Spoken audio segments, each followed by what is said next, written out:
ಯಾದಗಿರಿ ಜಿಲ್ಲೆ ಹುಣಸಗಿ ತಾಲೂಕಿನಲ್ಲಿ ಬರುವ ಯಡಿಯಾಪುರ ಗ್ರಾಮದಲ್ಲಿ ಮಳೆಯ ಅವಾಂತರದಿಂದ ಭತ್ತ ನೆಲಕ್ಕೆ ಬಿದ್ದು ರೈತರಿಗೆ ಸಾಕಷ್ಟು ತೊಂದರೆ ಉಂಟಾಗಿದೆ. ರೈತರು ಈಗಾಗಲೇ ಸಾಕಷ್ಟು ದುಡ್ಡು ಹಾಕಿ ಭತ್ತವನ್ನ ಬೆಳೆದಿದ್ರು. ಇನ್ನು 2-3 ದಿನದಲ್ಲಿ ಭತ್ತ ಕಟಾವು ಮಾಡೋ ಸಮಯ ಇತ್ತು.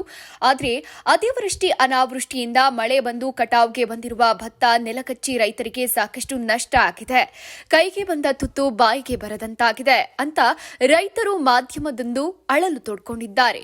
ಕೂಡಲೇ ಮಾನ್ಯ ಜಿಲ್ಲಾಧಿಕಾರಿಗಳು ಹಾಗೂ ತಾಲೂಕು ಆಡಳಿತಾಧಿಕಾರಿಗಳು, ಕೃಷಿ ಇಲಾಖೆ ಅಧಿಕಾರಿಗಳು ಮತ್ತು ಸರ್ಕಾರ ರೈತರಿಗೆ ಪರಿಹಾರ ಒದಗಿಸಿಕೊಡುವ ಕೆಲಸವನ್ನ ಮಾಡಬೇಕೆಂದು ರೈತರು ಮಾಧ್ಯಮದವರ ಮುಖಾಂತರ ಸರ್ಕಾರಕ್ಕೆ ಒತ್ತಾಯಿಸಿದ್ದಾರೆ.